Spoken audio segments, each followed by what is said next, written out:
Good evening, folks. Welcome to the show. Um, just going to be doing what I usually do, reviewing a couple of Darth Dawkins videos. I've fallen behind on a little bit of them, and between Tom and Daz, a guy that runs Clubhouse, the Clubhouse Debates channel on YouTube, there's been a lot of content out, not just Darth Dawkins related stuff, but a lot of different debates coming out of Clubhouse. So I'm going to get into a couple of these ones. The first one I'm going to open up with, like the description says, it's there's one video with Reid and there's another video with Robert. And I think I'm going to be opening the one with Robert. That was put up by Capturing Debates, which is Daz and Tom's joint channel. And that got posted on the 24th of this month. So that's going back a little bit further. And then I'm going to be watching and reviewing Tom Rabbitt's last one, which is a conversation, kind of a hostile conversation between Darth Dawkins and Reid. And in both cases, Reid and Robert are kind of surrounded by some Darth Dawkins acolytes. So they just walk into this room full of cultists and, you know, the games begin.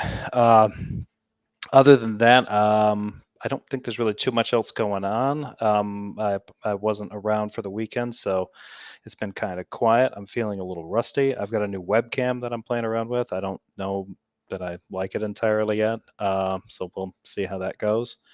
This thing's on a mobile stand, so you're going to see the camera move because I'm probably going to kick this thing quite a bit. Other than that, usual rules apply. Yell at me if things don't work, especially if sound's not working. I've got the first video teed up. This is Darth Dawkins versus Robert.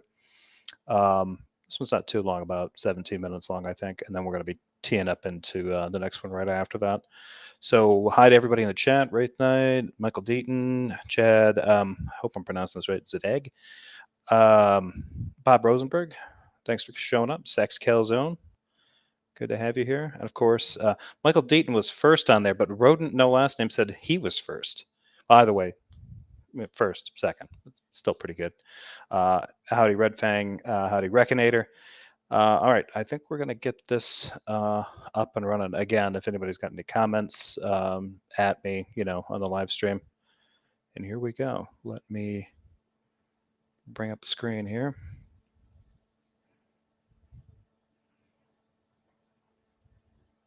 Make sure the volume and everything's working.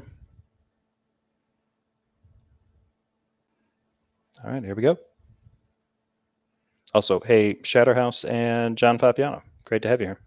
And Scuba Diver. Oh, actually, have you read Van Tilburg? Yes, I read Defense of the Faith. I said, okay, so then you know that he's out against evidence.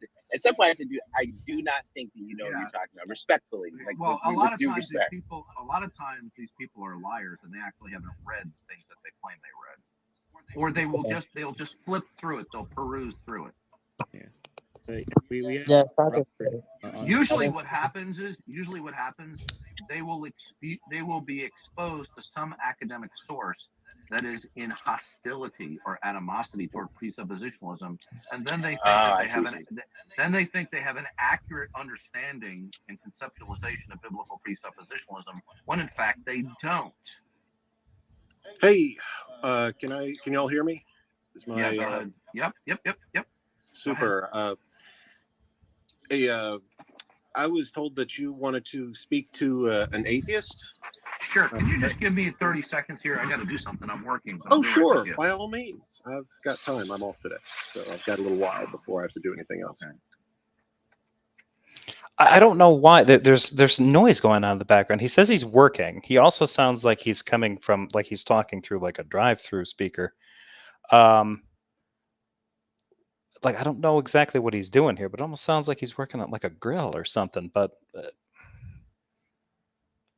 this seems kind of odd. And I think that this conversation probably happened in the middle of the day. So I don't know if Darth's got himself a little part-time gig, a little job on the side, or if he's just working at home doing something. But it's odd because he's usually the one complaining about the quality of everybody else's mic, and now his has taken a noticeable dip in quality. So I don't know what that's about. Yeah. But yeah, you're okay. So now, that's how I have to explain it, because someone said to me, "Well, why do you have to make your intent to humble him? I'm like, well, if you're gonna be that arrogant about your position, then I'd like to see you defend it.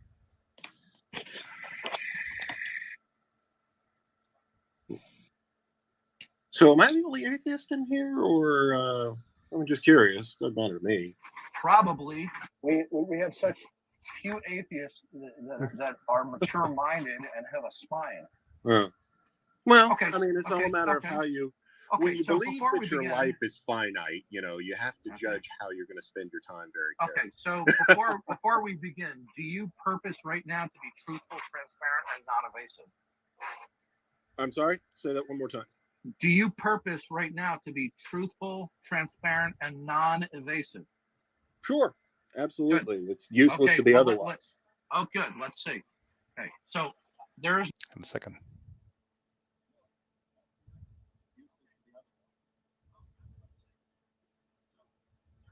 Okay.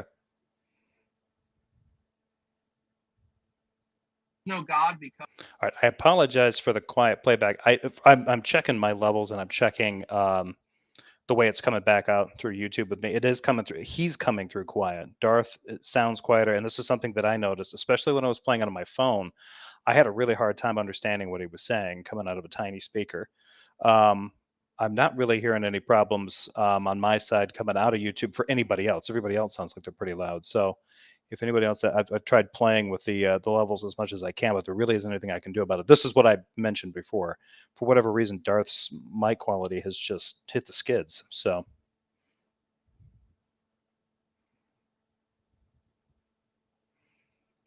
Okay. Clubhouse says, "Oh, this is Robert. He's a friend from Facebook. I sent him in to talk to Darth." Well, he's not much of a friend then, is he? Like, or maybe he's not a friend anymore. 30 says, "Yeah, you're a monster."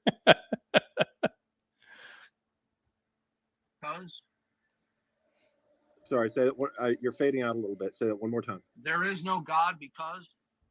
Well, hold on, Darth. You forgot to give him. You forgot. Yeah, he's talking from a distance too. I don't know what he's doing. He's obviously working on something. He's got his phone set up because he's clearly like yelling at his phone mic. So, I mean, I do this if I'm talking to like relatives and stuff while I'm cooking in the kitchen or something, or when I'm cooking and live on YouTube. Happens. Forgot to read him you forgot to tell him that he could show wave his fist. Wave my fist. Me Mirandize him. You have the right to remain silent. Anything you say can will be used against you. Very nice. All right. Okay, so there is no God because. Okay, so that's a kind of a clunky phrase, but I'll answer it as best I can, and you just tell me if there's something that I'm unclear about. All right. So, to me, the universe appears to be godless. The study of religion, in my observational limited experience, reveals. Before you go on that, explain to me how the universe appears to be godless. How did you make the determination? Well, okay. So are you capable of? And I don't know you, so I don't want to insult you by asking you this, but are you capable of embracing the hypothetical for the sake of argument? Are you willing to? I'm more than willing to listen to your conceptual frameworks. What I want to know from you is how is it that the universe appears to be without reference to God? Okay, so just for the sake of argument, and I hate to answer questions with questions, but if you could imagine for a moment a universe that had no God, what do you think it might look like? Just in a sentence or two. You don't have to go on at length. I'm not trying to distract you. I really don't know how to answer that question, but can you answer my question, please? Okay. So the reason that I asked that question. Why doesn't he know how to answer that question? Is because when I look at this universe, we have an estimated, what is it now? 2 trillion galaxies within this universe. Planets that are just routinely annihilated, stars that are born and die, an ever-expanding peanut gallery, or shooting gallery, such as it were, in which pause that for just a second to address those. Jefferson, kind of technical, but there's a spot near the volume control where you can add effects. Play around sometime with adding lots of compressor to the streams. I'm using StreamYard, so I don't know. I don't see that I have any of that other than just kind of some basic volume controls, and I remove like echo cancellation and that kind of stuff, but I really can't change anything with this, and it's StreamYard. It's kind of dumb. The weird thing is when I check the playback on the YouTube playback, it sounds like all the levels are the same. They're the same that I'm getting through here, so I don't think it's StreamYard. It's just pretty sure it's just Darth's crappy mic or whatever it is he's using these days. Darth's probably still running Windows XP, or he's using one of those old Windows cell phones. I wouldn't be surprised. But he couldn't be. He's too much of an Apple guy. He loves Apple. It's an iPhone. Which we live. We appear to live is a universe that gives absolutely, and I don't want to offend anyone, but there's no better way to say this, that gives no fucks about life or anything. It just I'm still not hearing an answer to the question. So that's what I'm giving you. So, so bear far with me. you haven't really addressed the issue. Well, that's exactly what I'm addressing. Now, if you interrupt, it will take longer. So I will try to be brief. I try not to go on at length. I'm not usually comfortable. I usually get hemorrhoidal attacks when I have to listen to community college lectures rather than a direct answer. Well, that I explain a few things, but so he's admitting here to spazzing out when he has to listen to someone give a long explanation. This would explain why between him and J. Robin, they've distilled their entire ministry of apologetics down to the aggravating, malformed question, God does not exist because... and I don't know why he has to call it a community college lecture. Would it matter? I mean, I'm guessing that community college lecture is a dig at the quality of the lecture, right? But would Darth care if the lecture was coming out of Yale? Doubt it. Can you please explain to me how the universe... So, when I look at this universe... Listen carefully. Hold on a second. Very simple question. When you say the universe appears to be godless, it is the equivalent of you saying that all the facts that you are acquainted with are not indicative of God. Now, yes, how did you make that determination? Because we live in a universe that is evidently indifferent and chaotic. That's the shortest version of that answer. We live in a universe that's indifferent. What does that even mean? Well, all right. I don't know how much you know about biology or life in general, but roughly 99.9. Robert, I'm a 60-year-old man. Okay, I'm fairly well informed. No, that's 60. No, somebody actually mentioned in the top of my chat that you were having a conversation with somebody and mutilated. What was he talking about? Protein synthesis or protein chains or something like that? Mutilated that. Darth claims he's well informed about a lot of things, and he, I think his self-image is that he's some kind of Renaissance man when it comes to a lot of issues. He's not. 60 years old doesn't mean anything. I mean, there's lots of ignorant 60-year-olds. Okay. Well, I'm not one of them. I mean, good point, Robert. And Darth, if you're a fundamentalist Christian in the United States, you're one of them. Even if you are, ignorance is an inevitability. Robert, can we stop rabbit trailing here? Robert, how did... Darth literally said he gets acute hemorrhoidal attacks if he listens to community college lectures. Granted, that's not what he literally meant, but yeah, I think we can chalk him up into the ignorant category, especially given that he's a yak. That's Young Earth Creationist to anyone new to the channel. How did you determine that all the facts you're acquainted with do not necessitate referencing God? Well, because in order to understand anything about anything in nature, we ignore God. Okay, Robert, I asked you at the get-go, do you purpose to be truthful, transparent, and non-evasive? And you're not keeping to that commitment. Now, I'll ask the question again. How?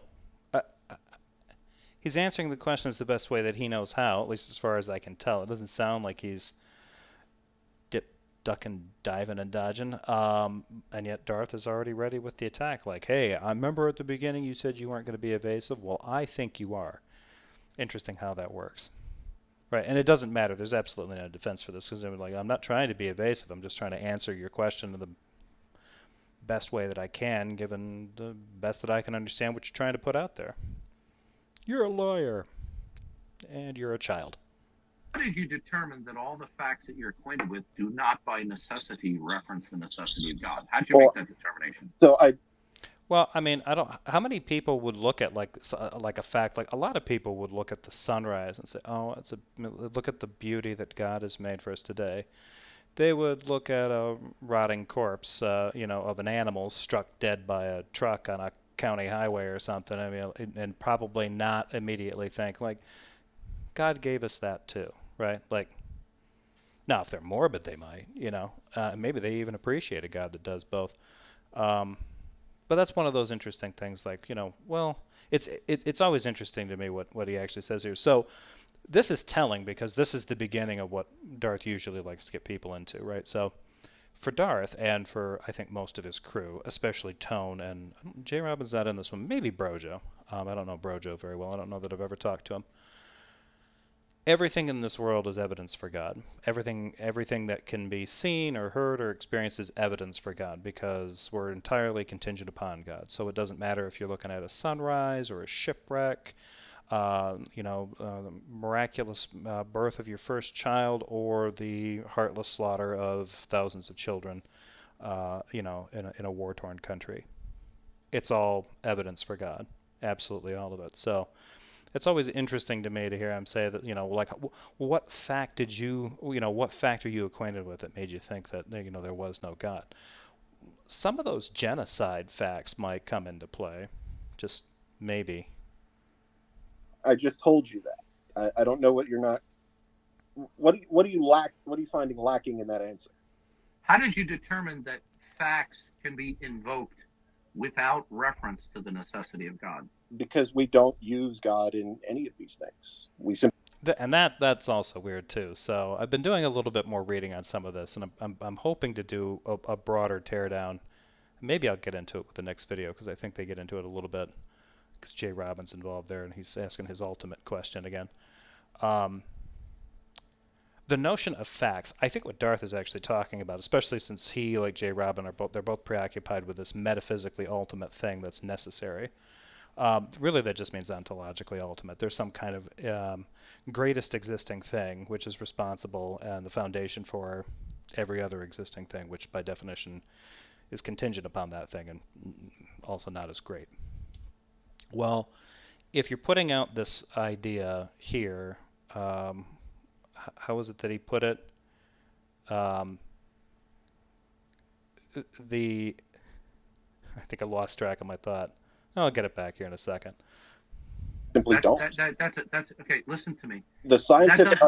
Robert, saying that you don't reference God does not. Okay, that was it. Sorry. This is what happens when it's after work. I lose train of my tracks. Wait, the tracks off my. It doesn't matter. The weird notion about this is that when Darth talks about facts, he talks about the things that facts represent. So he's talking about the concrete things that are necessary for us when we talk about them. But I kind of wonder, I don't know if anybody's had a long conversation with Darth about this, what if he thinks facts are concrete things or abstract things. Because the fact that there is a tree in my yard is not the same as that's not the same as the tree in my yard, right? Those are two different things. The fact is an abstract. The tree being in the yard, that would be a concrete thing. That's reality. The fact is sort of describing it. So I don't know if anybody's actually tried to tear that down, but Darth seems to be saying that, well, if you're invoking facts, which, as I understand them, are abstracts, you can't do that without God. That doesn't entirely make sense, right? Like, it would make sense if you're trying to say that everything that's concrete in the world rests on the existence of this ultimate, ontologically ultimate thing, or metaphysically ultimate thing. Then everything that you'd be referring to, that all necessarily follows from that necessarily existing being. That is problematic, I think, for a lot of different reasons. But that would explain the relationship of those things actually existing to the metaphysical ultimate or ontological ultimate that preceded everything. But as far as us invoking facts or putting labels on those things or describing them or anything like that, I have yet to see the direct connection there. Now, obviously, I think for Darth, he's going to say, well, a fact is accurately describing the actual case, actual state of affairs. So when I refer to a fact, I'm referring to the thing the fact describes. Maybe that's what he's doing, but it doesn't change the fact. Fact is an abstract. Justified facts can be invoked in actuality without reference to God. That's You're just exactly telling, what okay, Robert. What would be wrong with that, right? Like if we're conjuring up sets or something like, I don't understand why that would be a problem. We could be wrong about that, right? Although maybe in a theory of knowledge that wouldn't really represent a fact. This all gets very complicated, but this is the connection that I always fail to miss, and I think this. I don't know if I'm speaking for everybody else that gets confused by the way Darth approaches this stuff, but that connection between the direct connection that I think he's trying to make between ontology and epistemology by doing that, it always feels like there's a step missing, and when people try to press him on that, he gets even more vague, and then gets shouty and angy and kicky and muty, and not in that order. All you're telling me is what you do. You're not giving me a rationale why it's necessarily the case. So, would you mind if I presented a hypothetical? What I would mind you doing is answering my question instead of being evasive when you. I'm not evading. The fact that you're not happy with the answer does nothing again. I'll repeat the question again, which you have yet. Darth is going to go hoarse because he doesn't have nearly enough gain on that mic. Normally, and I think people have asked this and mentioned this, he can usually talk over people. I think J. Robin does it with whatever mic he uses. But Darth is going to holler himself hoarse if he's trying to like shout people down while talking at his iPhone from a distance. You have to answer. How did you determine that all the facts that you're acquainted with do not necessitate referencing the necessity of God? How'd you determine that? Because they simply don't. I mean, I'm not sure what you're. No, you're simply restating the answer that you're. All right, hey, so Robert, what Darth don't you get here? Listen, Robert, I don't want to have to mute your microphone. The fact of the matter is, like, at no point has Darth ever demonstrated a necessarily existing being required for the establishment of all other existing things. And he also hasn't demonstrated the existence of that thing in terms of our epistemology and being able to recognize those things and recognize the necessity of the God that made them and recognize the necessity of referencing that necessity when we talk about those contingent things in relationship to God. There's no connection there. And what he's doing, this is classic. I mean, J. Robin does this when he asks why God doesn't exist because Darth is doing this. Well, how did you decide this? That facts are somehow independent of this thing that I'm positing? Well, why would you posit that? First of all, why would I reason back towards your imaginary thing? I haven't seen anything that we would conclude to that. You seem to be starting with that and then asking everyone, well, why can't it be that? And if somebody can't provide a decent, a satisfactory answer for why it can't be, I guess Darth's just happy to run with the explanation. Well, then it must be. It's a good explanation to me, and nobody can defeat it. Therefore, I'm right. Right? That I really think it's as simple as that. Like he's really just. It's just lots of special pleading and confirmation bias, but I think everybody knew that. But yeah, this is typical, old school Darth. So we'll see if he gets good and hot and bothered here later. Also, let's see. Thank you, Michael Fredgren, for the super chat. Another donation because I got booted from Darth's audience today. Yeah, I think we spoke earlier, didn't we? Yeah, I thought that was interesting. Booted from the audience. Apparently, Darth is taken to kicking people, not just from the speaker position in Clubhouse, where you can actually talk and interrupt and ask questions, but seeking out people who are leaving comments in the comment section of a particular Clubhouse room, and if they don't answer his questions in that to his satisfaction, he will remove them from the listening audience. So, yeah.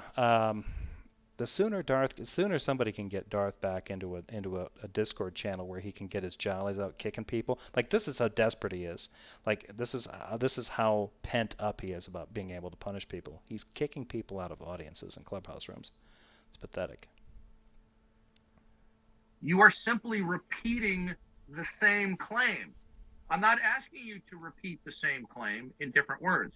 How did you determine that facts exist without causal relations to God? How did you determine that? A fact does not automatically mean God. Like, how did you determine that? Could you give me an example of a fact?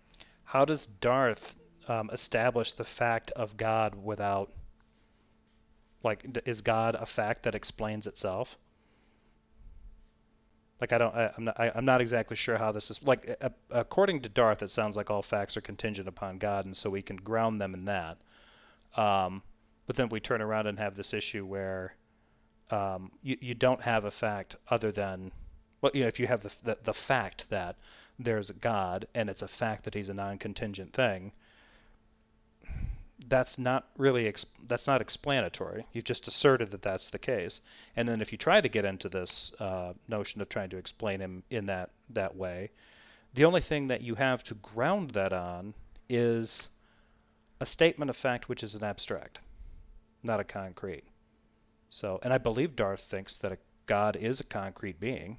Concrete because it has to be concrete because all other concrete things are contingent upon it, but it also has to exist independently. It has to be a se in order to be metaphysically independent from everything as well. So, sounds like a contradiction. Robert, that might make this easy. Robert, in your answering the question about your position, it's not incumbent upon you to tell me, for me to tell you what I think. Now, no, that's not what I'm asking. Robert, you're bickering now. Robert, how did you determine? Well, to be fair, Robert doesn't sound bickery. Darth sure does, though. Or let me put it this way. Have you determined that facts do not stand in causal relations to God? Have you made that determination? Yes, I would say so. And how did you make? What do facts ultimately derive from that's not God? Well, a fact is just a data point. For example, to my right, Robert, did Darth, you take it's really hard to get an explanation out if you're going to keep interrupting. No, the problem is you keep on responding with diversionary tactics. All right, so that's why you're not letting me respond. So repeating my name ad infinitum is not going to help. I'm going to repeat your name like I'm a school teacher, and you're not a school teacher, and you're not particularly good at that. And if you're an adult, I expect you to act like one. Well, then stop interrupting and let me answer your question. I'm going to interrupt you when you keep on dodging. I can't dodge if I can't even answer. Robert. I find it odd that he simultaneously wants Robert to act like an adult, but also to take on the psychological profile of a child. Like, Darth is saying, I'm going to treat you like a recalcitrant student. Okay. So you're admitting that you're being belittling to a person who's an adult, and he's justifying that treatment of this person so that they can do what? Like, at that point, like, if everybody operated on Darth's wavelength, then Robert is now justified, based on the way Darth is behaving, to show him his ass. Because Darth is justifying his actions and treating Robert like a kid based on his own presumption that, his own assumption that Robert is acting immaturely, even though I don't think anybody who's reasonable would think that Robert's acting immaturely. Robert is trying to make a verbal point, and Darth is over-talking him and trying to flex on him, and is trying to treat any repeated efforts Robert makes to get a point across as Robert is being evasive, Robert is being stubborn, Robert's recalcitrant, the recalcitrant student. Which, if I'm following that particular definition, would be he's uncooperative. Robert doesn't seem that uncooperative with what Darth's trying to put down. It does seem like he's trying to understand him. I'm closer to recalcitrant than I think Robert is. Let me give you an example of a fact, and you tell me where the problem is. Do you want me to kick you off the stage? Do you want an answer or not? Do you want me to kick you off the stage, Robert? Look, I don't really. And that shit is psychologically exhausting. Like, I don't know what kind of passive-aggressive ghouls raised this poor moron, but if they asked him stuff like, do you want a paddling? Like, those are the kinds of, like, hypothetical questions that morons use, right? Like, if you had parents like that, I feel bad for it because it sucks. But yeah, like no, obviously I don't want a paddling. I think you want to give me one, and by telling me by phrasing it that way, you're somehow making this entirely about me, like which is never a cool move. Um, yeah, anytime Darth says that, I'm like, do you want to get kicked? Nope. Darth wants to kick you. Care, you asked for somebody to come here. Yeah, I expected. You see, you started off on a good foot, pretending that you were going to be mature, but you're not. You're just defiant. Listen carefully, and I will shut up. So far, you have not committed to your purpose that you would not be evasive. Listen carefully. You say that facts do not stand in causal relations to God as the ultimate source. I don't know. Then I want to know, how did you determine what is the ultimate source that facts derive from? That's not God. How did you determine that? Well, the ultimate source might be impossible, which is something that Darth never really wants to entertain. Bridge of the Divide. Hey, Jail. Thanks for showing up. Yeah, I mean, these guys always do this because they're like, well, how did you determine that the ultimate isn't God? It's not that the ultimate isn't God; it's that the ultimate, quote unquote, might be impossible. So I'm not talking about an alternative ultimate to your ultimate. I'm saying that we might be living in a world free of any such thing. Um, that's it. So what Darth is asking here is like, well, how did you determine? This is always kind of shady too, because at first it almost sounds like, well, how did you determine that there was no ultimate to provide the backing for these facts that you're asserting? And then it sounds like, okay, well, what alternate ultimate are you appealing to in order to back up your facts? Like neither. It's ultimate or not ultimate, not my ultimate versus your ultimate, right? The dichotomy would be there is an ultimate, there isn't an ultimate, not there is an ultimate, whatever Darth claims it is, God of the Bible, and my ultimate, which I think he probably assumes is some kind of Darwin-shaped robot that blasts evolution rays at planets or something like that. I don't know. Darth probably doesn't have that robust an imagination. Well, the facts derive from reality. They're data points. Reality is an abstraction, my friend. Let me give you an example. Did you hear me say the word ultimate? All right. So what's the difference between an ultimate fact and just an ordinary fact? Robert, something is ultimate. Mm-hmm. If I were Robert in Clubhouse, if you're still listening, please ask him to do this. I think Robert should change his name to Robert in honor of Darth. If and only if it is self-contained, unconditionally non-dependent and derivative, and everything that is not itself derives and depends upon it. Now, your position is that God does not exist. Yeah, that thing probably is impossible. I mean, it doesn't sound right. I've actually been reading some arguments on this, and I found a really good one. If anybody is more philosophically inclined, I'm probably going to use it in another video coming up. But while looking into this kind of thing about ultimate in terms of like philosophy of religion, a lot of these guys are throwing this around, and I don't know. J. Robin might be more familiar with it, but I doubt Darth is. But there was the philosopher J.L. Schellenberg. I came up with. He's actually kind of the guy that came up with the argument from divine hiddenness or for divine hiddenness or whatever. But he has a pretty robust definition of ultimate that a lot of other philosophers play around with. And I was reading an entry in the Stanford Encyclopedia of Philosophy from Janine Dillard. And in that, she was going through it. She was trying to use Schellenberg's definition of ultimate to kind of get to, I think the point of it was to sort of bridge over and describe ultimate as holistically as possible across different cultures. And one of the things that Schellenberg does, he has like three things that he believes have to be met in order for a thing to be considered ultimate. And I think in her argument, again, if you find that, I think it's called God and Ultimate Beings or something like that is the entry in the SEP.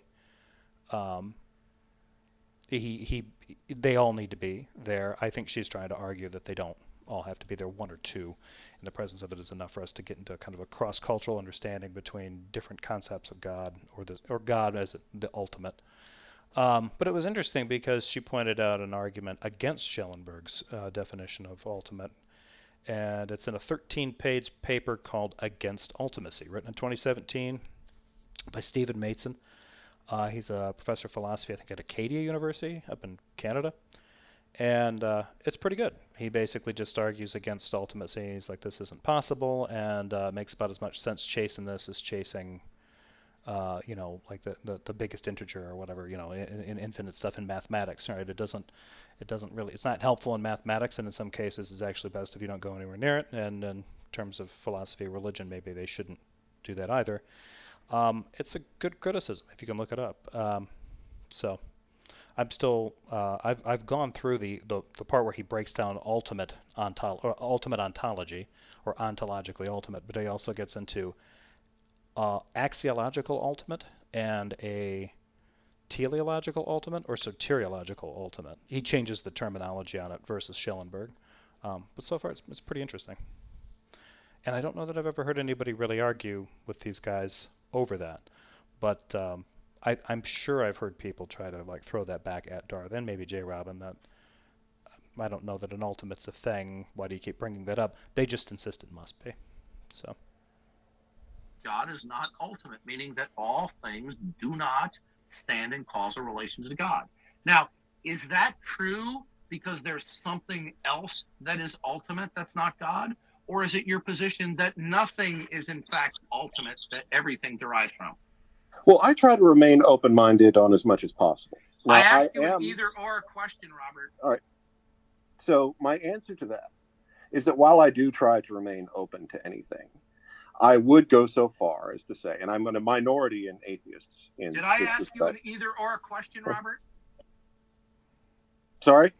Darth is sounding like he's trying to bicker. Did I ask you an either or question? Yeah.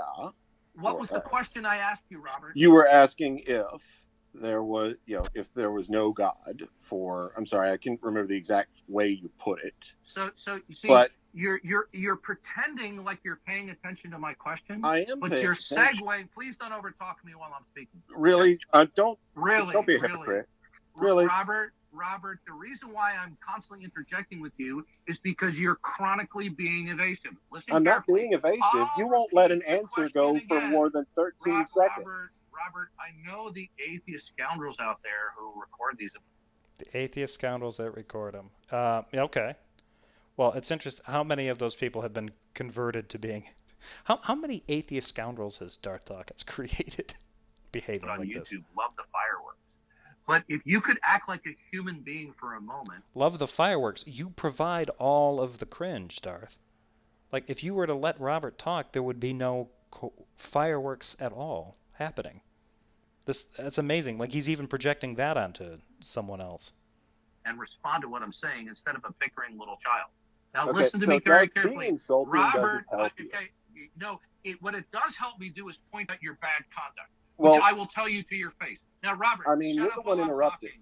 Robert, shut up while I'm talking. Now, Robert, don't talk to me like that. I'm not sure. Yeah, now Robert's getting pissed. And I don't blame him, because when Darth talks like that, he sounds like a complete and total jackass. If you were talking like, if somebody was talking like this to you in public, you'd probably look to seek to escape them, right? And if they continue talking to you like that, you probably like call for help. Darth is old school in the fact that the internet remains the most toxic place that he can make it, right? And hopefully it never changes for him. It's just amazing, just amazing. Goodbye, Robert. Goodbye. Okay, so, hey, Robert. Behave yourself. Don't let the door hit you on the way out, okay? Goodbye, Robert. He knows it's a virtual room and not an actual room, so there's no door with which to get hit. I'm just wondering if Darth understands the difference between virtual and actual. This could actually explain why people have such a hard time talking to him. Okay, good. Another evasive, lying, deceptive atheist. Why did I kept on interjecting? Because all we're getting is these community college lectures that are rabbit trailing and not addressing. You'll notice when I said to him, what was the question that I just asked you? He couldn't even repeat it. Robert, did I just ask you an either or question? And he was blindsided like a deer in the headlights. It's because he's truly not paying attention to what I'm putting to him into the question. He's just turning the gears in the head. Okay, which atheist cliche in mini community college lecture should I pull out of the filing cabinet this time? See, I don't put up with that nonsense. I find it odd. This guy, I've heard him just ramble on and on about BS on some of those late night ones, the ones that he recommends people ought to check out. You know, Tom Rabbittt only posts these contentious exchanges, and I'm sure capturing debates in Clubhouse, Daz, that's all he's doing too. But there's all these other examples of conversations that he's had where it's been perfectly cordial. I have seen some of those conversations. They're 45 minutes of Darth talking practically to no one, and someone occasionally like, yeah, that's right. While Darth gets evolution wrong, or religion wrong, or philosophy wrong, or politics wrong. It's really fascinating to watch. When they're not contentious and it's just him talking, it's just a ton of ammo. It's just like, listen to this guy, like pretend he's not ignorant as shit.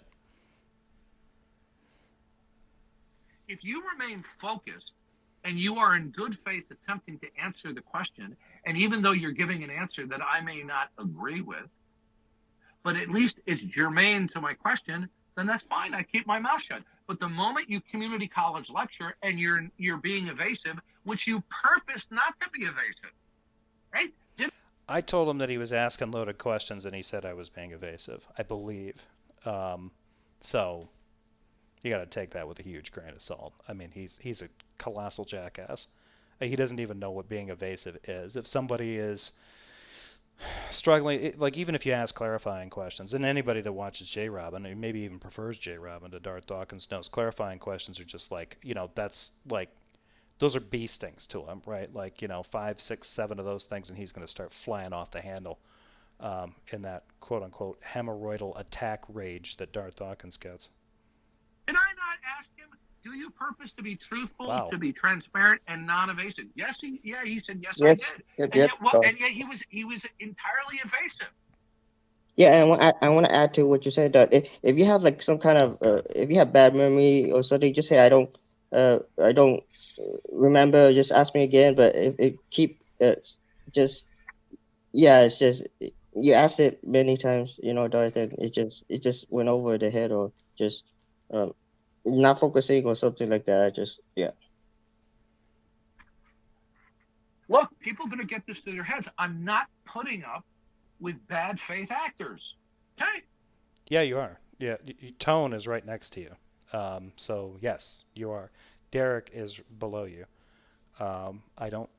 Derek might not always be acting. No, actually he is. He got corrected by Matt Slick. It's actually kind of fun. I had a conversation with Matt Slick for about 10 minutes in after J. Robin was furious with me. He was talking with me a little bit. Matt Slick was in there, and Matt Slick was like, hey, well, I kind of want to talk to Jefferson. And so J. Robin had already kicked me. He did not block me, but he'd kicked me. And then he brings me back because Matt Slick wants to talk to me. And Matt Slick and I have a relatively cordial conversation. And then I had to leave because I was on lunch and I had a meeting coming up right after it was over. And so I couldn't stay, so I thanked Matt for a little bit of time, and I had to take off. From what I understand, after I left, someone told me that Derek here just decided that the best thing to do to make Daddy Darth happy was to insult me and call me. I think basically say I was being dishonest, and Matt Slick got after him. So yeah, so no. Derek also has a track record for being a bad faith actor. Tone Loc has a tendency to be a bad faith actor. J. Robin definitely does. I don't know who the hell Theo is, and I don't know who Dolomite is, but who knows? Welcome to the room, Dolomite. What would you like to say? Uh-oh, Dolomite might be an atheist. Well, I just had a question. Sure, go ahead. Does anything happen against God's will? Okay. It depends on what aspect of God's will that we're talking about. There's a Oh. God's sovereign will and God's permissive will. Oh, this is always Okay. death. Yeah, those. It was God's permissive will that Adam and Eve not eat of the tree of the knowledge of evil. That they not, or that they do? So there are different aspects to God's will. Just like a parent can have a will. Okay, so then you have to ask, why would God make that a permissive thing? Like, yeah, you probably shouldn't do that, but if you do, we'll have to take steps. There's certain other things that are just not going to be allowed to happen. Like, Adam can't fly to the moon. God's not going to allow that shit. Okay, why couldn't he have just made eating from the tree of the knowledge of good and evil as impossible as flying to the moon? Under one's own power, of course. With their little children, where they will that something will or will not take place. And other times they'll have a permissive will, where they wish that their child does X, but they will permit their child to do otherwise. Okay? And we see this clearly in the Bible. Yeah, it's a yes or no, you dingus. Yeah, and I would take Darth's answer to be everything happens according to his will, right? That's the problem with this. Cascade said the same thing. Stop evading the damn question. Darth has been and is dying the swords of logical entanglement, and they'll do say anything to avoid them. Yeah. Yeah. This. I mean, he's not really giving a clear, circumspect answer here, right? Actually, he might be giving us this. This is actually uncircumspect, right? Well, it depends on what we mean by will. His permissive will, these things can happen. His sovereign will, his decretive will, or whatever they call it, none of these things can happen. So, yes or no. um, yeah. The problem is that there's so many overlaps between the permissive and the sovereign will that it doesn't make sense. And if you've got two different types of willpower, right, when you're trying to get into this, it amazes me that the psychology of mind that a lot of these people, these apologists, will put into trying to figure out how to justify God's actions as described in stories from the Holy Scriptures, they're not willing to actually look at real psychology as it applies to how humans think and what motivates us and, affects our thinking. You're totally cool with this. That whole permissive will, sovereign will thing is largely just a dodge. Does that answer your question? No, it doesn't. Kind of. I was kind of more asking if anything happens against his will. So it's even if it's permissive or decretive. Well, of course it did. God's will, he said to Adam and Eve, do not eat of the tree of the knowledge of evil. God gave a command. And it was his will not to have it for them to eat of the tree. But God also has a redemptive plan. Part of the necessary foundation of this individual being is that he has redemptive love. He can't demonstrate redemptive love unless these people fall. So was he lying to them? Was his permissive will setting up a dodge? That kind of sounds like he might have been using reverse psychology on Adam and Eve. If you take that kind of doctrine, that Christian doctrine, about redemptive love and a what do they call it? The proto-evangelion or whatever, the proto-gospel? The knowledge of good and evil. But they went against God's will. So clearly this was God's permissive will. Right? You can't go against God's will. And they didn't. Don't think of God's will as some monolithic block. They disobeyed what he said, so they got cast out of Eden, but God made them in a way that they were going to get cast out of heaven. They were going to make their own decisions, and they were going to make bad ones, and they were going to fail in this particular thing. If you look at this from the way Christians look at it, the way they tend to look at it is that, well, we used our free will and we made a bad choice and God punished us and that's why things are the way they are. But then God came back and he provides the story like, okay, that doesn't line up with the properties of the God that they're talking about. If that God is atemporal, then it's always existed. It always will exist. It always has existed. It's a tenseless being, which means it already knows what these people will get wrong and it knows how the solution is met out. Right? as far as most Christians are concerned, Jesus is being prophesied from the book of Genesis when it talks about crushing the head of the serpent, right? That's that they're alluding to Jesus there, and so it's all set in motion. Cool. If that's the case, then Adam and Eve needed to eat from the tree of the knowledge of good and evil. Otherwise, that plan wasn't going to work out. Right. Otherwise, we couldn't be agents. Are you a God believer or not? That doesn't make any sense. It doesn't make sense that, the only reason that we have agency. This is a common thing. I don't know why Christians do this, because this is kind of fucked up theologically. Why do you need the capacity to do something horrible in order to demonstrate true agency? That really doesn't make sense. I mean, agency is just your ability to make choices and make decisions with available options and available information in reality around you. I don't see where the necessity comes in, like, well, some of that stuff, in order to be judged good or bad, you have to be able to do good and bad things. The only reason that that's a necessary thing for Christians is so that they have a way to justify God judging certain people and saving others. That's it. Oh, hey, thank you, Reconator. Thank you for that's very generous of you, for the super chat. Enjoy some sweet atheist cash, Jefferson. Love that big atheism money. And let's all thank Darth for that sweet atheist cash. Sorry, Reconator. Sorry, I didn't mean to do that. I didn't mean to besmirch your gift that way. Thank you again. I know how you feel about agnosticism, but that's where I am right now. Okay, so we'll have to talk about that. Your agnosticism is the claim to suspend judgment about the existence or non-existence of God. It is a claim. However, and it can also kind of get wrapped up into the idea that you can't know God.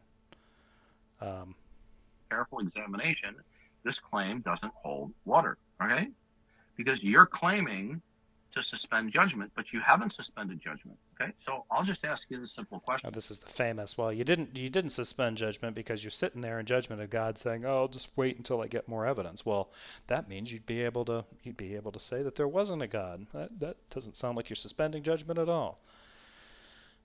You can also have agnostics who just never gave a shit. Who never really thought about it, aren't convinced one way or the other, don't care.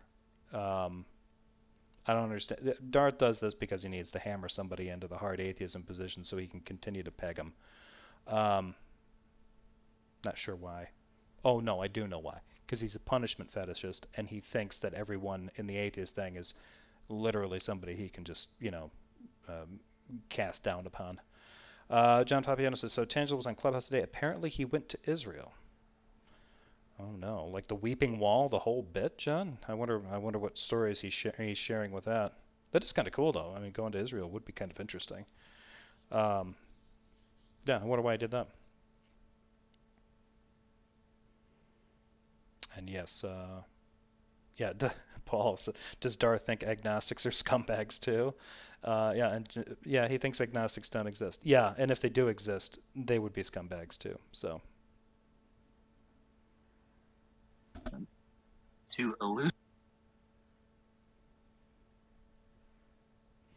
So it looks like that's it for that. Let me remove this one.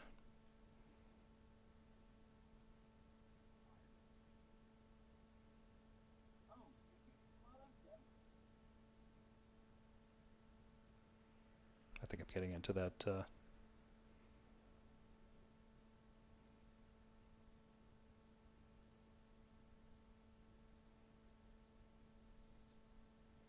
All right.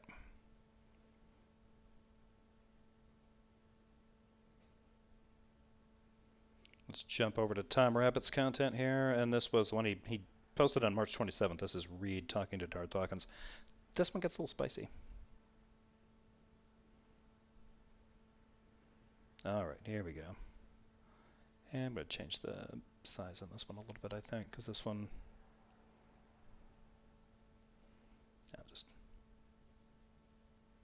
There we go. Hey, Randolph, how you doing? And welcome, Maya. And Jonah. I'm not sure how to pronounce your name. And hey, Richard Madsen, how you doing? All right, here we go. Same rules applies. I'm going into a new video. There's a good chance I messed up the sound. Let me know how it sounds in the live chat. YouTube out there, Tom Rabbittt likes to record these. Hey, Tom Rabbittt. Your mic is muted, Reid. I muted you, so unmute your mic. Answer the. See, J. Robin is nice and loud compared to Darth Dawkins. See, the teacher has become the master. Yeah, Randolph. Yep, this is me. And I buzzed off the beard too. I was on camera before. New laptop, peripherals work. Got a webcam for this. Not entirely sure I like this one. I'm looking a little pink, but lighting in this room is pretty crappy. But yeah, anyway, good to see you. Hope everything's well. Question, please. All right, J. Robin, what is your definition? Already gave it. All right. This is the last time I'm giving it to. So if you ask again, then you're off the stage. Well, Okay. I had like God is four defined. people fucking God is yelling. defined. God is defined as that which is fundamental to all of reality, primary. Itself is not contingent or dependent upon anything else, and the creator and sustainer of all things that exist. And God's a conscious being. He's a mind. So that's where things get a little trippy. My problem with that is that a mind is contingent, usually instantiated by something.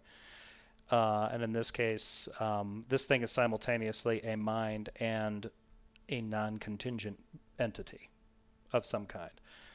Now, if it's some kind of entity and it happens to have a mind, I don't know that I'd have much of an issue with this, except for the fact that the ultimate part that he's bringing up here, almost everything that he's laying out in terms of that description, is kind of consistent with like what Schellenberg would put down for an ultimate, right? It's an ontological ultimate. It's sort of the biggest fact, the realest real, right? And he's not referring to something that possesses existence in some degree greater than anything else, right? Because you end up getting into something in philosophy. I think it's like a discussion about degrees of existence, which is really messy. But I think in this case, the reason that ontological ultimacy, and Stephen Mason lays part of this out, at least, and I agree with this part, that this notion of ontological ultimate or metaphysical ultimate is that it explains all other facts, right? And J. Robin seems to be doing that, right? The whole reason that this thing exists is because it serves as an ultimate for absolutely everything else that exists except that being. So he's coming out with this one again, kind of par for the course. Again, my view on this, I kind of agree with the Mason guy and his argument. I'm not real great at paraphrasing it. I'm trying to come up with a real pithy way of paraphrasing it without misrepresenting it, but I think this ultimate thing that they're talking about is automatically contradictory. It's just an impossibility from the jump. The fact that J. Robin is connecting it to say it's also a mind, and by mind he just means it's a conscious being, I think is actually unnecessary and doesn't explain anything. Schellenberg, I think, believes that you could have an ultimate and not have it be personal. I think maybe that's why J. Robin's doing that, but I don't know. I think if you were to combine some of Schellenberg's and other philosophers of religion and their ideas about what's required for an ultimate to be classified as such, you could easily smuggle in some Christian theological stuff and probably find a way to kind of rig it up so, well, it obviously has to be something that thinks, and it obviously has to be something that can relate to you and experience your subjective experience and, all that kind of stuff, whatever. So I think they could have done that, but instead it's ultimate, which has tons of baggage and probably not real, plus it's a conscious being. Now, Okay. Is that clear enough for you? it's as clear as mud, J. Robin. I mean, everybody's told you that. J.O., thank you. $4.99 plot twist. Darth's a double agent for atheists. I mean, yeah, he's either the most effective double agent for atheism, or he's the worst agent for Christianity so far. Like, I don't think anybody wants him on the team. I kind of wonder too, like if any of the main, like he gets into arguments with Matt Slick. I don't think Matt Slick likes him either. So I don't think this guy's welcome in the the big tents. But thank you again, Jail.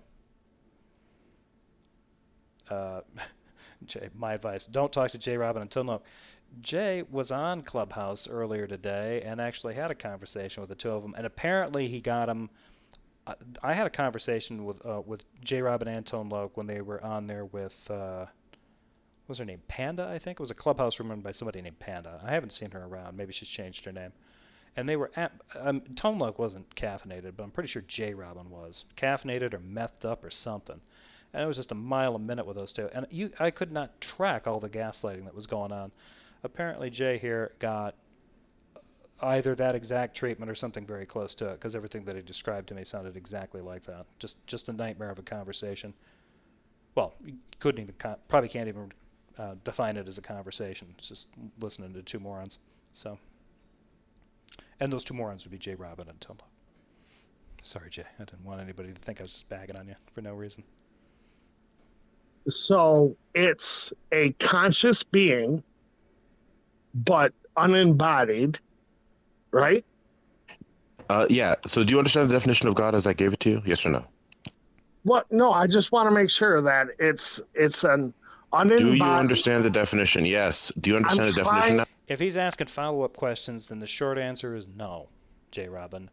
No, he does not understand the definition, and the reason that you're trafficking something like it's ultimate and a conscious being is because that is appropriately vague, and you can couch and hide all sorts of cool things in there, and then pretend that they were there all along, or not have to worry about them being contradictory, or never have to worry about like shifting goalposts or any more special pleading or question begging. It's exhausting. Like it's the ultimate that is a conscious being. The ultimate plus mind is the YouTube, the social media Christian apologist Swiss Army knife of fallacies.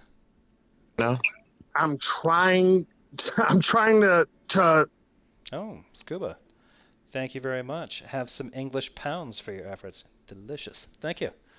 I will use your English money towards.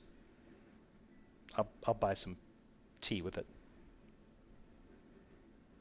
or something like that. Thank you very much for that. Very generous.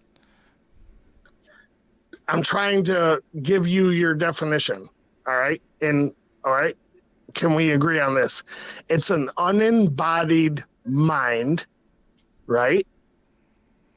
Yes, I already explained that. I already granted that to you. I already explained that was the case. Yes. Okay. So you didn't explain it. You just said it was. I love how these guys think that these things are explanations and some of these things are arguments. You literally just said this is an ultimate and this is what it is. So do you understand? Nope. Why not? It's as plain as the nose on your face.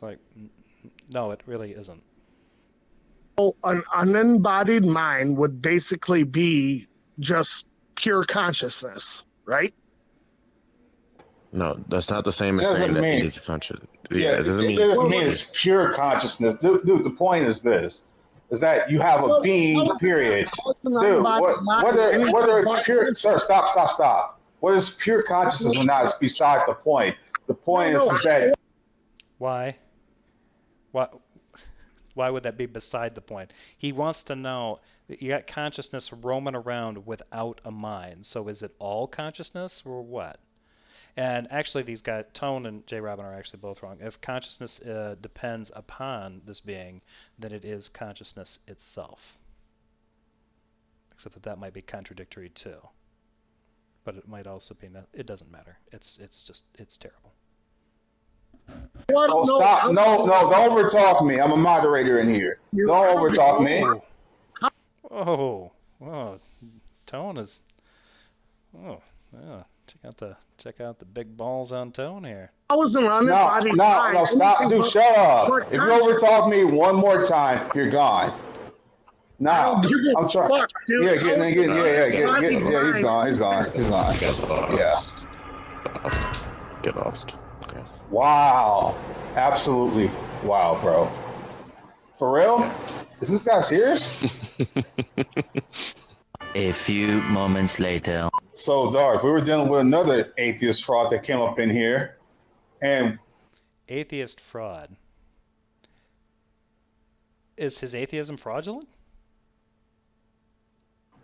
We gave I see Reid just put up his hand. He just put it down. He was trash talking in the text yesterday. Oh yeah, we just had him in here, and he was doing this stupid quibbling about certain properties of God. Both quibbling, yeah. It's an ultimate and it's a mind. And anybody who asks follow-up questions is just, oh, why do you need to know that? Oh, I don't know. Maybe because these are exactly the kinds of things you hear people say when they're trying to sell you things. Like, can we talk to you about this? Would you like to start coming to our meetings and giving us a certain percentage of your income and getting involved with our community and denouncing movies and music, secular music with syncopated rhythm? You don't want to do that.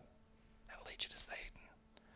I mean, I'm not exactly sure what vacuum these guys were raised in, but for most of us who were exposed to the real world, actually got exposed to some Christian yahoos in the past. None of them quite as obnoxious as these guys, but this idea that these guys are just like, babes in the woods when it comes to like how people think about them. Like, I'm just trying to tell you how God works. Like, no, bro, that's not. Most people's reaction to this kind of stuff is that you're trying to sell them something, or you're trying to get them to go somewhere, or they need you to step into this panel van for a little ride. The Church of the Immaculate Kidnapping. Yeah, anytime this stuff goes on, and these guys represent kind of the worst part of it. I'm pretty sure the thing I get from Tone and J. Robin is that they're late to this game. They're late to the Christianity thing. They probably got into it. Maybe not Tone. Tone probably has been in it since puberty. I suspect he's got some sexual hang-ups, and that's probably what got him into Christianity. J. Robin sounds like maybe he sowed some wild oats, got into Christianity, really likes this kind of stuff because it makes him feel better than everybody else. So he's got a lot of self-loathing there. And Darth, well, I don't know what the hell his past is. I keep hearing different stories. So he's just a jackass. But yeah, for these guys to start complaining about this kind of like, well, you had some fraud in here. We're trying to explain a basic explanation about how God works. Like, there really isn't any such thing. J. Robin and I gave clear-cut definitions of what we mean by God. My definition was this: we're talking about a being that is eternal, that doesn't depend upon. Hey, Gur. You can talk smack about me as much as you want, especially tonight. I'm a little tired, a little out of it, so I'm not on my A game. Probably should have caffeinated again, but. On anyone or anything else. Well, Reid, why don't you bounce your objections off of me? Okay. Go, Reid. No, he was talking about are you guys talking? Tone, you need to shut up. Darth wants to talk to Reid. He brought him up. About a mind, and we said yes, and he said that is that, and then it got to this point about him quibbling over his God pure consciousness. And like he just started quibbling over just the most petty things. No, that's not the reason why. That's not the reason, dude. Stop, shut up. I was talking. That's not the reason why you're an atheist. Yeah, and nobody wants you to talk. That's not the reason why you're an atheist, man. It had nothing to do with any of this. Let's keep it real simple, okay? As long as you're not evasive, we don't have to agree with it. Please don't. Christ, I've been listening to your shit since 2015. Wow. Are you a grown adult and you're talking this way? Yeah, I am a grown adult. Then why are There's a reason that it's called adult language. For fuck's sake, Darth. God. Fucking sick of your stupid fucking rhetoric over and over. Why are you behaving like an obnoxious 60-year-old? Did he say 60-year-old?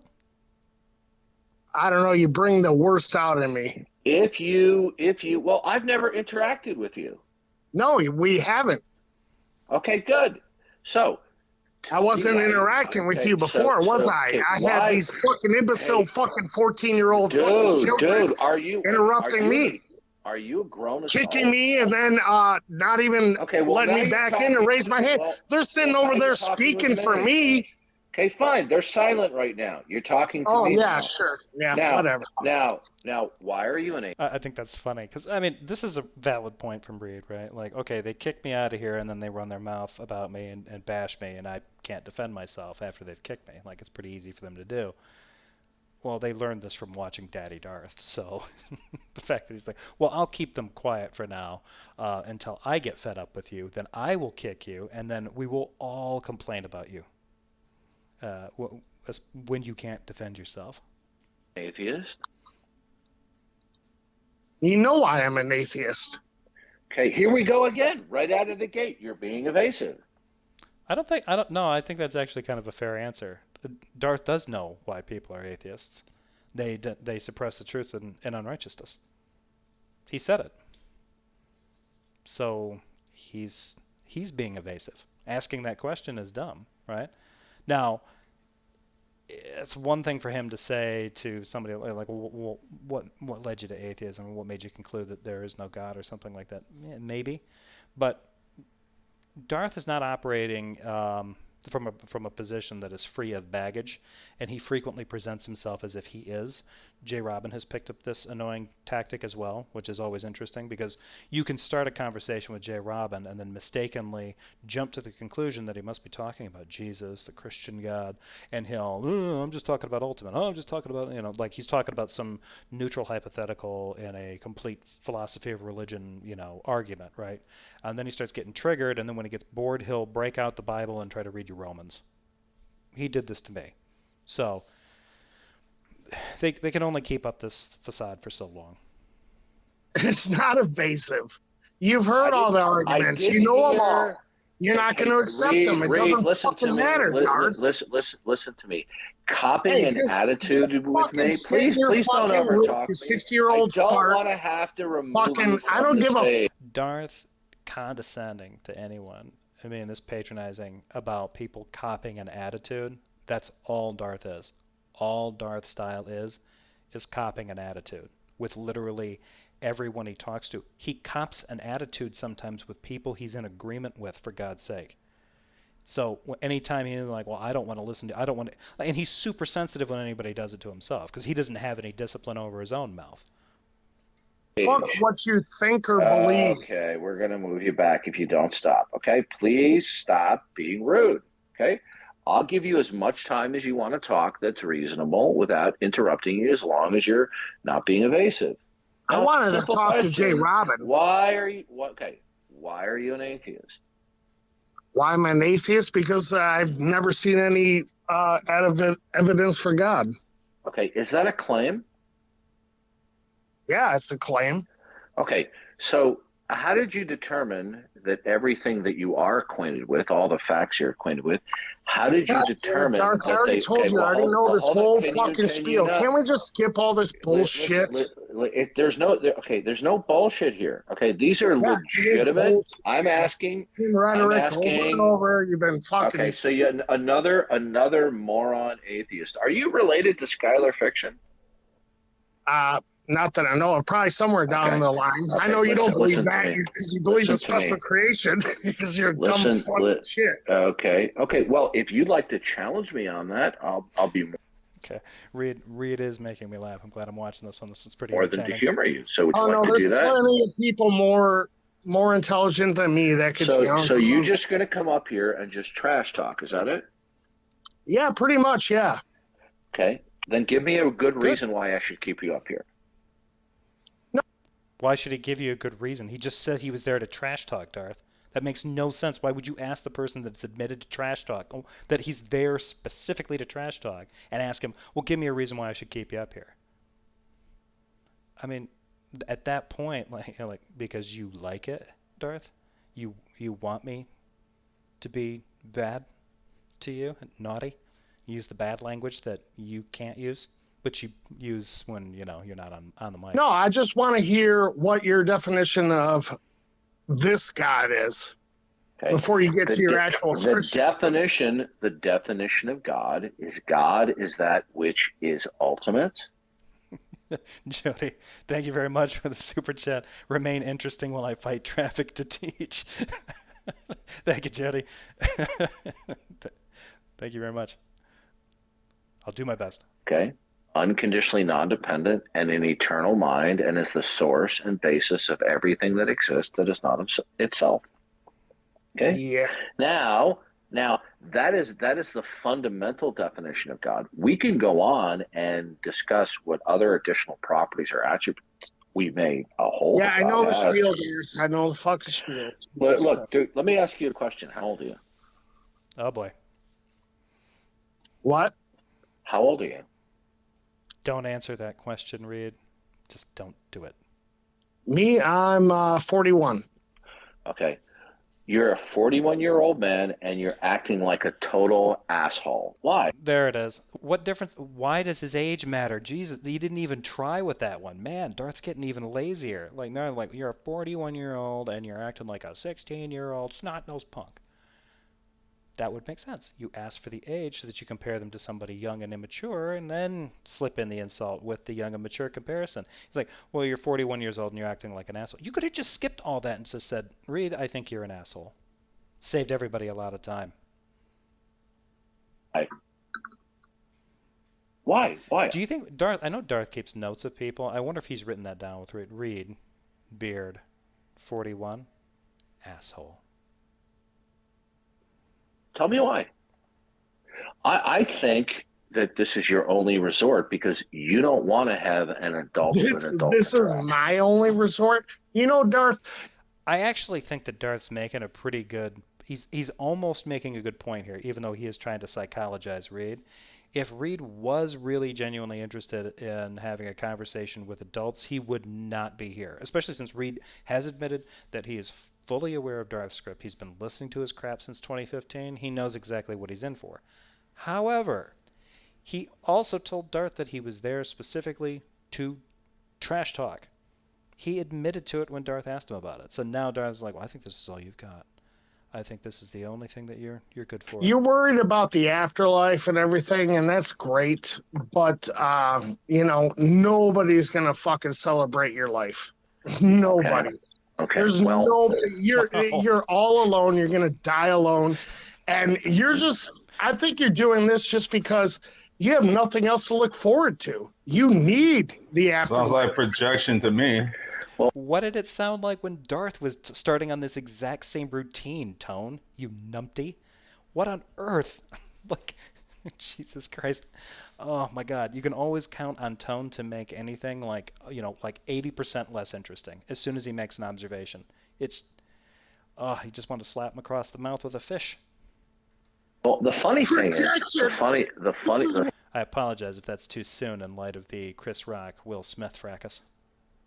The funny thing is, people hear all sorts of rumors about my personal life, and what they don't understand is they have the overwhelming majority of facts wrong. They don't even know it. Now, but you're changing the subject. That's why you threaten them with slander, Darth. That's why you threaten them with slander. I swear this is. I haven't said anything. This is Skylar Fiction's twin brother. Okay, I've been. Something about this guy's voice. It's almost like the tone of his voice reminds me of the guy that is the voice for Bender on Futurama. He's got kind of that quality going. Very patient, and I sincerely do not want to remove you from the stage. But if you That's interesting, because I think I almost believe him there. Don't know why. Persist in your belligerence, then I will do it, which I would rather not do. We all know I'm getting removed. Perfect from Reid. We all know I'm getting removed. It's only a matter of time. Yeah. Okay. That would explain. It sounded almost like Darth was being honest, but he wasn't. He wants to remove him. Maybe he's hoping he can get Reid to go in another direction before he tries to embarrass him. I don't know. I don't know what he's hoping for here, but I know he's hoping. No matter what. Okay. I mean, no. Come on. If I bring an argument that's if I bring an argument even close to Jack's, I'm removed. I'm just a sock. Jack doesn't have any arguments. You know why? Because Jack doesn't have a worldview. In order to discuss facts. Yeah, I know Everybody has a worldview, Darth, even if there's only one worldview, right? We all know there's a God. He's been revealed to us all. God has revealed himself to all of us in such a way that we can know him. It's just that some of us suppress that truth in our unrighteousness, right? You can't say Jack doesn't have a worldview. And you definitely can't say it if Jack told you so. Right? Jack's an atheist. He's a liar. He's suppressing the truth and unrighteousness. You have to stick with what the scriptures say. Paul said that Jack has a worldview. Hey, okay. All right, listen to me. Listen. In order to have a worldview. One last warning. If you don't stop over talking me, there will be no further warnings. I will just just remove you. Yeah, be remove you, casting okay? void without Darth. Ooh, Okay, what now, the fuck? yeah, okay. The warnings are only for Darth's vanity anyway. It's just so that he can claim that, oh, I was being the bigger person there. That's the only reason he does that and doesn't kick him right away. It'd be better if he just removed people. Like, I find it odd for somebody like this. Like, he does a lot of explaining in advance. Yeah. Do you have a drinking problem? Is this why you're so belligerent? No, I don't. I mean, it sounds like he can get all the liquid down himself, into his mouth. So I don't think he's got that kind of drinking problem. But if you're talking about a substance abuse disorder, that's a little bit touchy, Darth. You might want to be careful. I don't have a drinking problem. Am I drinking right now? Yeah, Can you be I had a couple. Oh, okay, good. Well, I always you're drinking right now. Okay, so that's one of my policies that I kick people from the room as soon as I find out they're intoxicated. No wonder you're a complete asshole. Okay, I'm goodbye. not intoxicated. Okay, all right. By the way, I see a room with. I mean, I can see Reid could be like Bender in that he needs a certain amount of alcohol to function. Jack Angstreich live right now, so if you want. That's not an insult for Reid. That's a little joke on your behalf, but at your expense. But no, props. That was good. I like the fact that he was just pretty much bluntly honest with Darth, and I oddly think that that's why Darth. I think part of Darth did want to keep Reid up there for a little longer, but Darth's got a policy. He doesn't want to talk to quote unquote drunks, which makes me wonder, like, is Darth aware that somebody can have a couple of drinks and not be quote unquote intoxicated? It seems like Darth's concept of like inebriation might be like, equivalent to like nuns or something.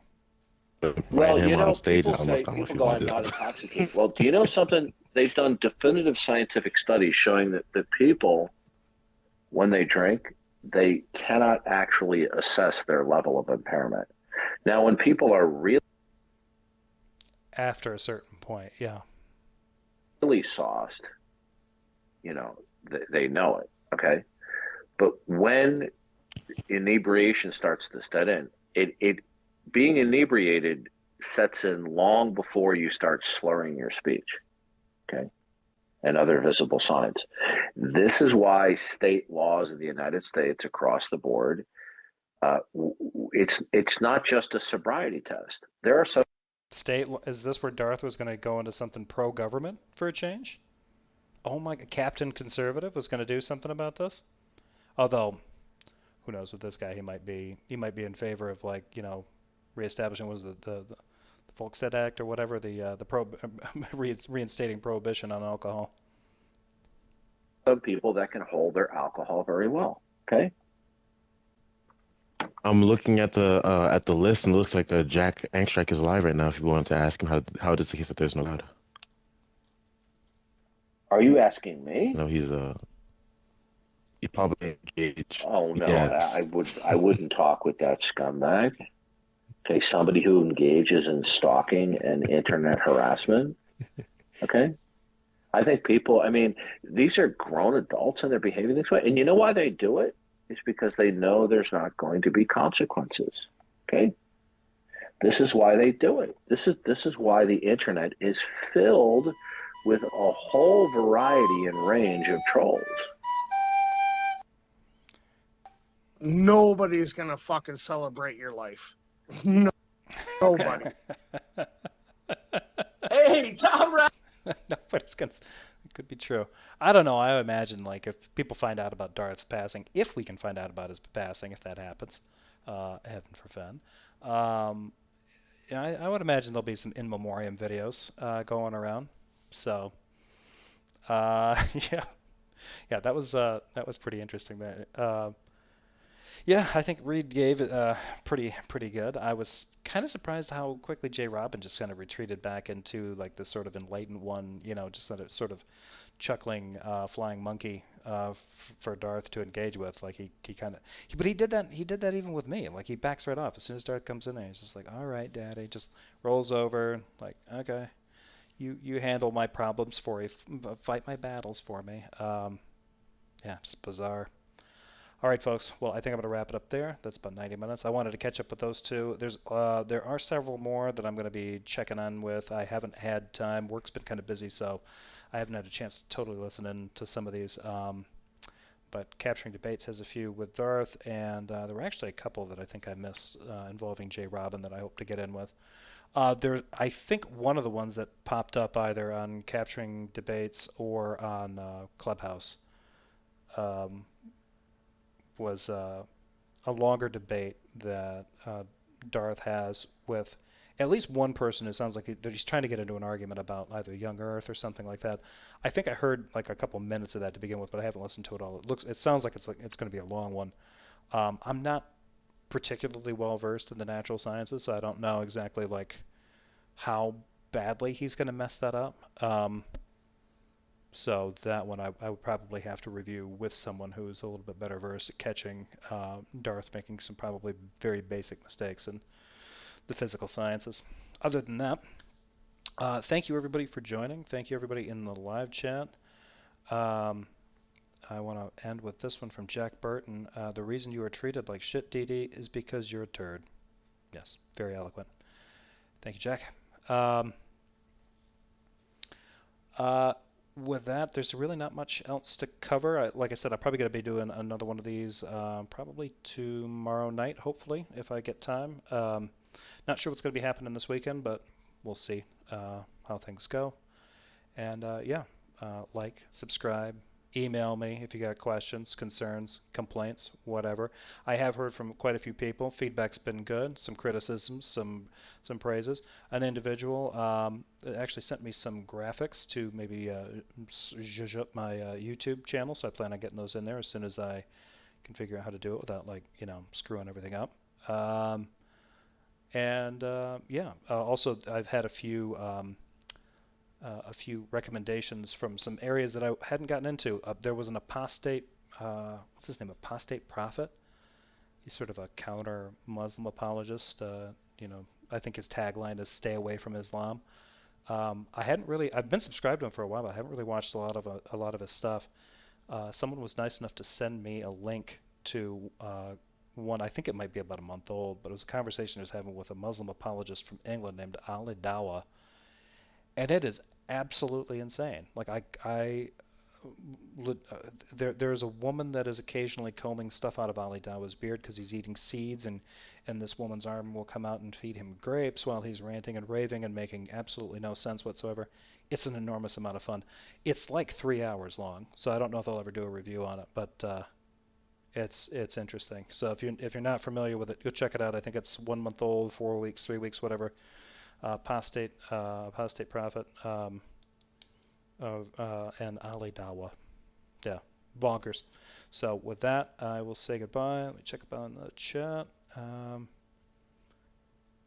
Let's see. Jefferson, did you see the weird video of Dee, Matt Slick, and that English guy? No, I don't think that I did. I heard that Darth Dawkins and Matt Slick had a conversation. Have had, I think, a couple of conversations on Clubhouse, but I didn't know. I haven't been able to see them because since my last interaction with J. Robin and Darth Dawkins, I've been banned, so I'm not even seeing a lot of those replays when they pop up. But that's interesting.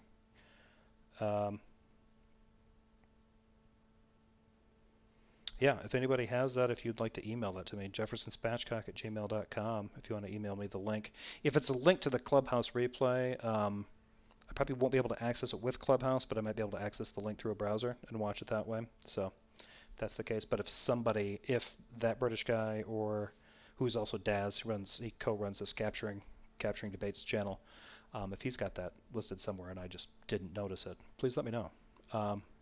With that, everybody, have a great night. Thank you for showing up. Thank you for a lively live chat. Thank you for all the super chats.